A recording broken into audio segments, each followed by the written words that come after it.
All right, so we've got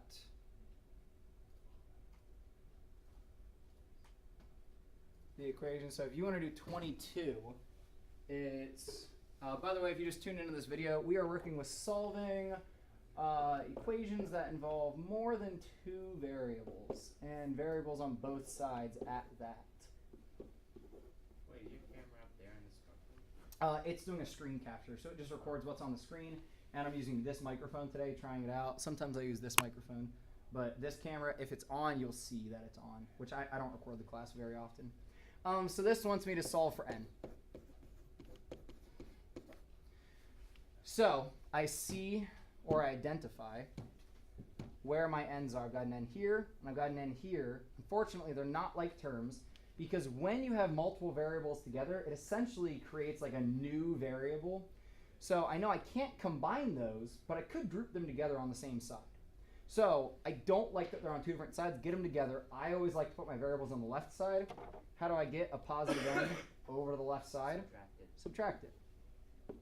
But it doesn't subtract from that term because they're not like. So I really just have to rewrite this with now a whole new piece on that left side, since I cannot combine it. Now mn, 4r minus mn. Oh, sorry, that was my error. I think I was getting ahead of myself, thinking that the n was going to be negative. All right, but is this cool now? Good? So I don't want the k on this side, just like we did to the n. Get rid of it through subtraction. And adding, wouldn't it be adding because taking away from the negative? So first question to ask yourself, can I combine I these? think it would still be subtraction. It's still subtraction, Yeah, and these are not like terms. I can't even do the arithmetic. So I just have to write it. My left side is now mn minus n equals negative 3 minus 4k. Because I can't do that subtraction, I just write it. Move them into, like, what was it? I think we have to multiply by what they're being multiplied by. So if you want to, if you're writing this process with me and you want to make little notes, first thing we do is same side. Then we are going to have to factor out the variable. Which actually here, since we know we're solving for the n, we're going to factor out the n. Because I don't want n to be part of two different terms. I only want to have one n.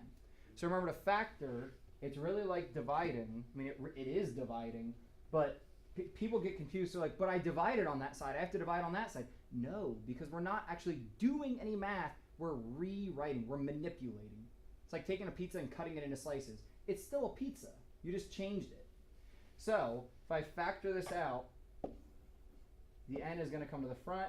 Both of these kind of divide by n each individually. So I get n times, well, what would this leave me? It would leave me with m. What would this leave me? A minus 1. Because remember, there's actually a 1 in front of every variable. Yeah. And my right side, nothing happened.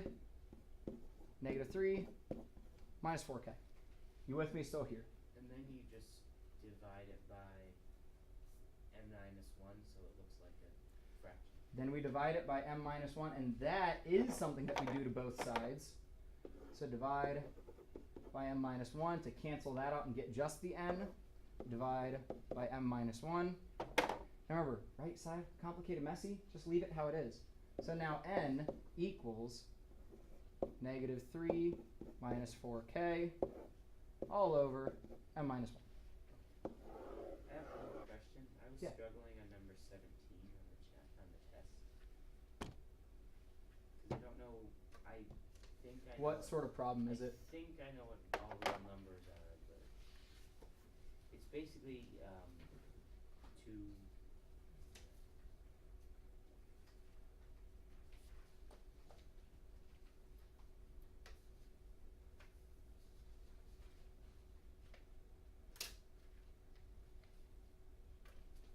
So I think we just need to solve both of those and then see if it's possible. So Solve them separately? yeah, like each individually. And then see, is that actually possible, or was that originally a contradiction? So let me see if I can find a similar problem. Oh, it wouldn't be on the homework, it would be on this test. So it's 22, basically what 11 is about. 22 And what? both of them have Oh, to, yeah, same and sort of both thing. of them have to be, I guess, solvable is what all real is, but for it to be all real. Yeah, I'm going to pull you up an example that is not from that test because I cannot help you, directly with what the test is.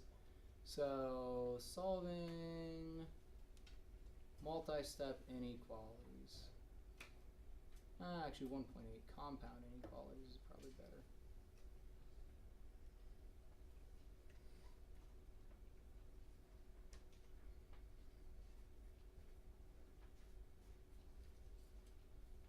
I think what I really want to know is what all real really means in this situation.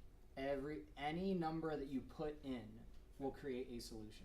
So like if it would work if you put in any number. Yeah. So when we solve inequalities, what we're doing is stating a range of solutions that work. Because what we're saying with an inequality solution is what we're saying is not all real numbers will work. Here are the real numbers that do work. So if I look at like 27 here.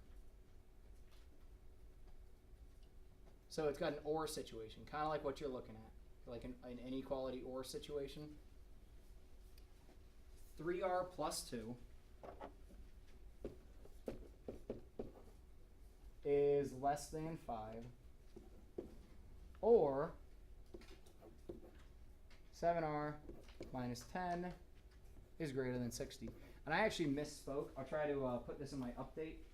When we have them separated, and I said just throw an and between there, that and should actually be an or. Because they're separated, it's two different ranges, so I actually misspoke earlier when I said put an and. It should be an or. So, how do I solve this inequality? So, look at these as two separate entities. Well, first thing I always do is undo any addition or subtraction or get rid of the constant or combine the constant. So however your teacher has said it, I deal with this 2 first. I deal with the variable term last.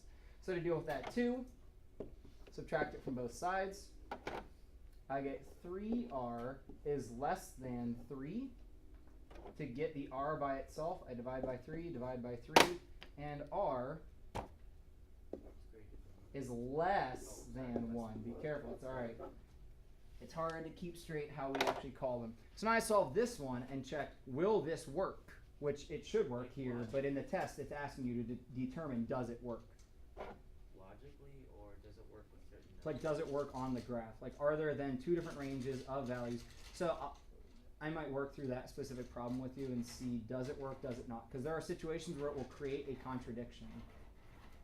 That pencil sharpener kind of stinks. I would use the handheld one on the table. So to get rid of this minus 10, plus 10, both sides. 7r is now greater than 7d.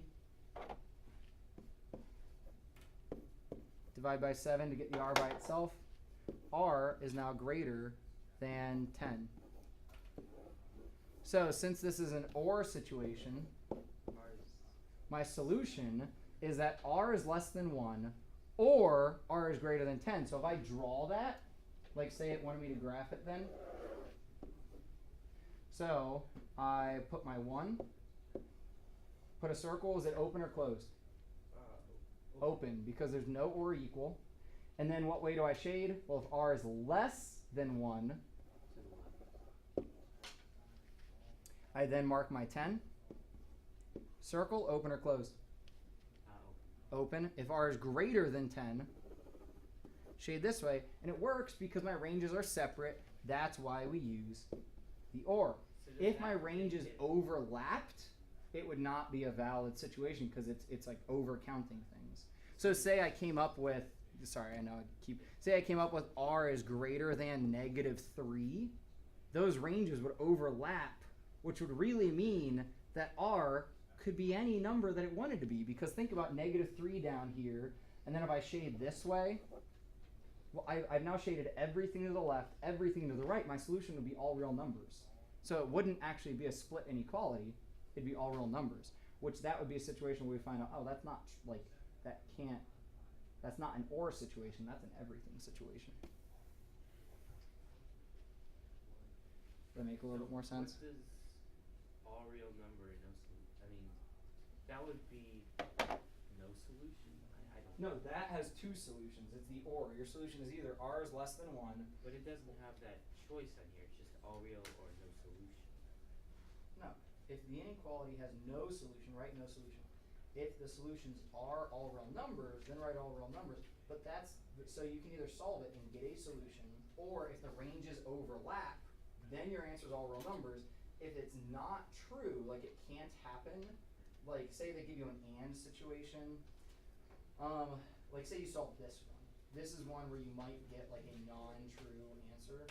If you get an answer that contradicts itself, say it tells you v is less than 5 and v is greater than 10. Well, what number is less than 5 and greater than 10? There are no numbers that are less than 5 and greater than 10. So then that would be no solutions. That's not what this answers, but I'm just saying like that's a situation that you might encounter. So I was wrong. I don't know. I mean, do you want me to check the solution for you?